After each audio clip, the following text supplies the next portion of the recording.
Le champ holographique vacillait autour de moi, ses ondulations subtiles trahissant l'instabilité croissante de nos systèmes. Je posai ma main sur le panneau de contrôle, sentant les vibrations parcourir la coque du chercheur d'étoiles. Quelque chose n'allait pas depuis notre sortie de l'hyperespace au-dessus de Cascark. « Jacob, les lectures deviennent incohérentes », murmura Aurine, penché sur ses instruments. Sa voix trahissait une nervosité inhabituelle chez cette brillante xénobiologiste. L'oracle quantique nous donne des résultats contradictoires. Je m'approchai de son poste de travail, observant les données qui défilaient sur les écrans cristallins. Les algorithmes prédictifs de l'oracle, cette merveille technologique héritée des archives de la bibliothèque galactique, semblaient pris dans une boucle paradoxale. Chaque calcul générait des probabilités qui s'annulaient mutuellement, comme si l'avenir lui-même refusait de se laisser entrevoir. « Depuis combien de temps ces anomalies persistent-elles » demandai-je, en ajustant les paramètres de filtrage. « Environ 20 minutes. Ça a commencé juste après que nous ayons détecté ces signatures énergétiques dans l'atmosphère de Cascark. » Je fronçai les sourcils. Cascark était censé être une planète morte, un vestige de l'ancienne civilisation des progéniteurs. Nos sondes préliminaires n'avaient révélé aucun signe de vie, aucune activité technologique. Pourtant, l'oracle quantique réagissait comme s'il percevait quelque chose d'impossible à classifier. « Montrez-moi les données atmosphériques », ordonnai-je. Aurine fit apparaître une projection tridimensionnelle de Cascark. La planète tournait lentement devant nous, ses continents rougeâtres balayés par des tempêtes de sable. Mais là, dans l'hémisphère nord, une zone circulaire brillait d'une lueur opalescente qui n'appartenait à aucun spectre connu. « C'est apparu il y a 3 heures », expliqua Aurine. L'analyse spectrale révèle des propriétés quantiques que nos bases de données ne parviennent pas à identifier. Comme si la matière elle-même obéissait à des lois différentes dans cette région. Un frisson me parcourut l'échine. Au cours de mes années d'exploration, j'avais rencontré des phénomènes inexpliqués, des technologies abandonnées par des civilisations éteintes, mais jamais rien qui puisse perturber l'oracle quantique à ce point.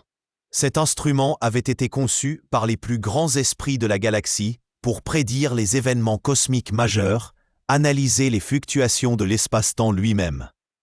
Aurine, lancez une sonde d'investigation vers cette anomalie, mais gardez-la en mode passif. Déjà fait, répondit-elle avec un sourire tendu.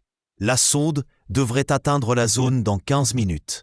Je me dirigeai vers les hublots d'observation, contemplant l'immensité étoilée qui nous entourait.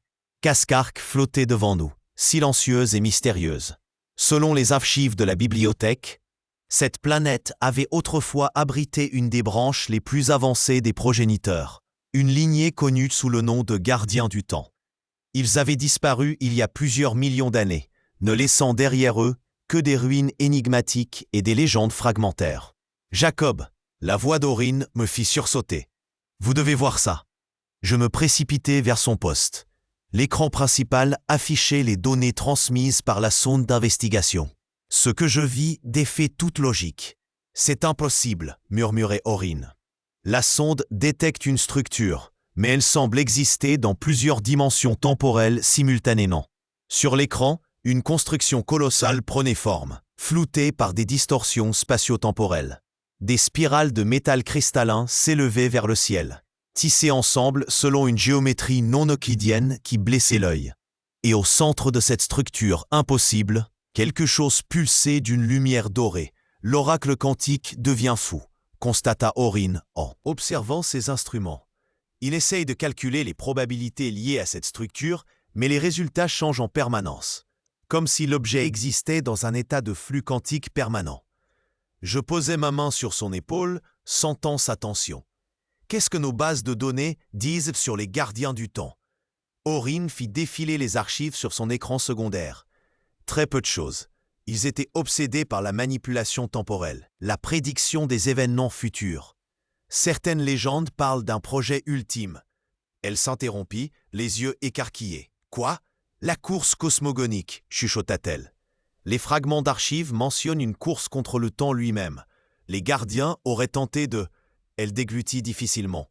De créer un oracle capable de prédire la fin et les nouveaux commencements de l'univers. Les implications me frappèrent comme une décharge électrique.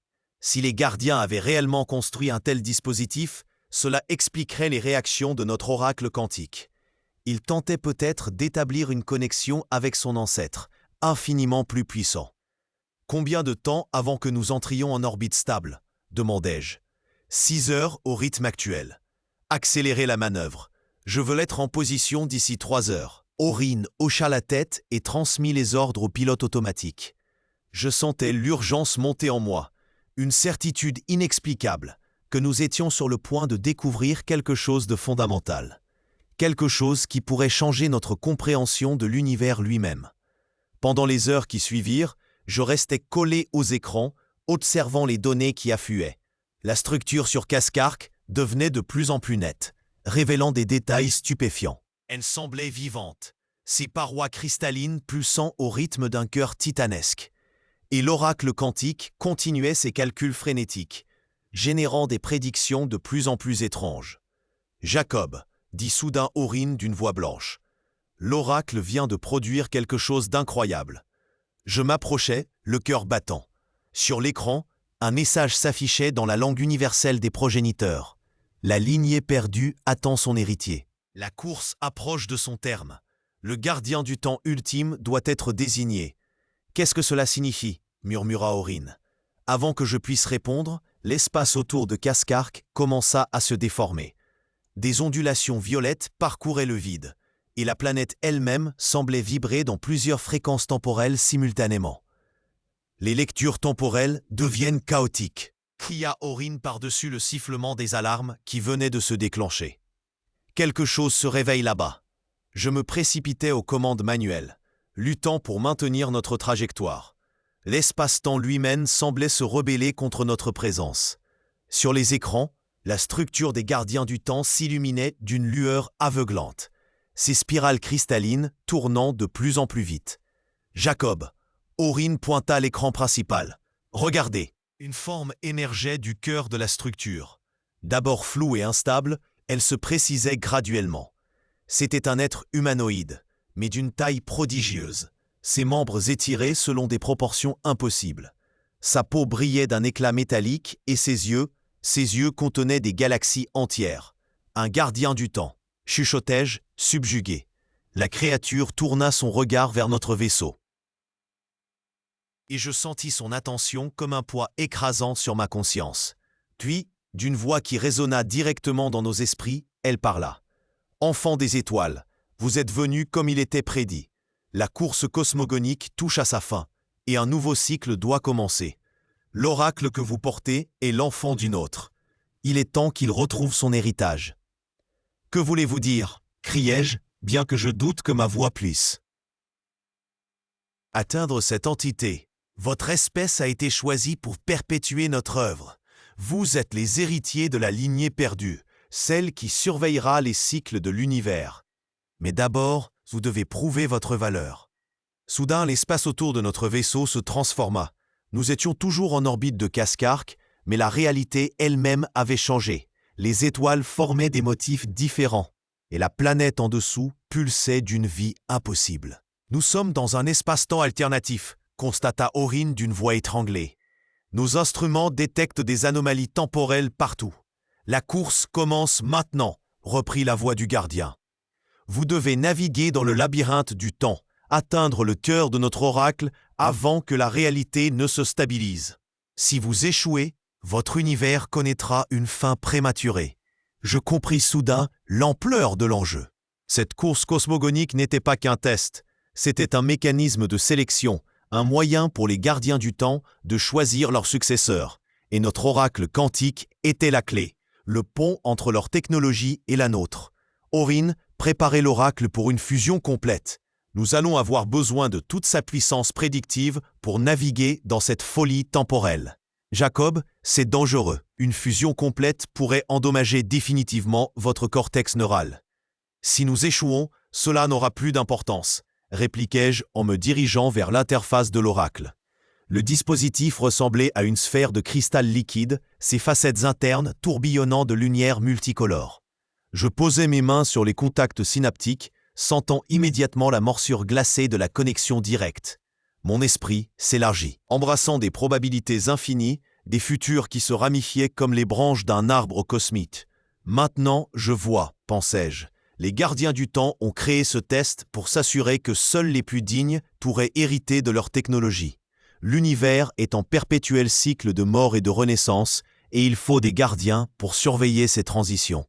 Autour de nous, l'espace-temps continuait de se déformer. Des portails temporels s'ouvraient et se fermaient, révélant des fragments d'autres époques.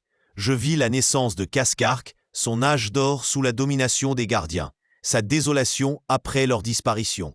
Et dans chaque vision, la même structure cristalline, évoluant et se perfectionnant au fil des éons. Jacob, la voix d'Aurine me parvint de très loin. Les distorsions s'intensifient. Nous devons choisir une route. Grâce à l'oracle, je pouvais percevoir les chemins possibles à travers le labyrinthe temporel. Certains menaient à notre destruction, d'autres à des boucles infinies. Mais il y en avait un, fragile, improbable, qui conduisait au cœur de la structure des gardiens. Cap sur coordonnées temporelles Delta 7, section gamma. Ordonnai-je. Notre vaisseau plongea dans un tunnel de lumière prismatique. Autour de nous, les décades défilaient comme des images floues. Je vis le passé et l'avenir se mélanger, des civilisations naître et mourir en quelques secondes.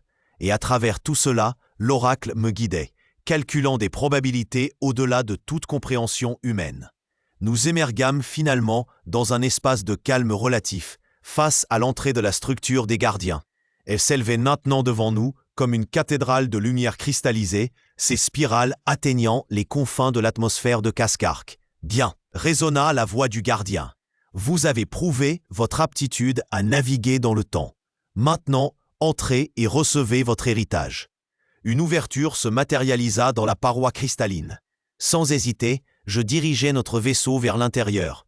Nous pénétrâmes dans un espace impossible, vaste comme une planète, mais contenu dans la structure. Des constellations artificielles brillaient au-dessus de nos têtes et le sol était pavé d'un matériau qui semblait absorber et réfléchir la lumière simultanément. Au centre de cet espace, un piédestal s'élevait, surmonté d'une sphère de cristal identique à notre oracle, mais infiniment plus complexe. Des filaments de pure énergie s'en échappaient, créant des motifs fractales dans l'air. « L'oracle primordial », murmura Aurine avec vénération. Nous posâmes notre vaisseau près du piédestal. Je me détachai de l'oracle de bord, sentant un vide soudain dans mon esprit. Aurine et moi revêtîmes nos combinaisons atmosphériques et sortîmes explorer cet environnement extraordinaire. L'air était chargé d'une énergie palpable, comme si chaque molécule vibrait de potentialité infinie. En m'approchant de l'oracle primordial, je sentis mon oracle portable résonner en harmonie avec son ancêtre. « Posez votre main sur le cristal », ordonna la voix du gardien, qui semblait provenir de partout à la fois.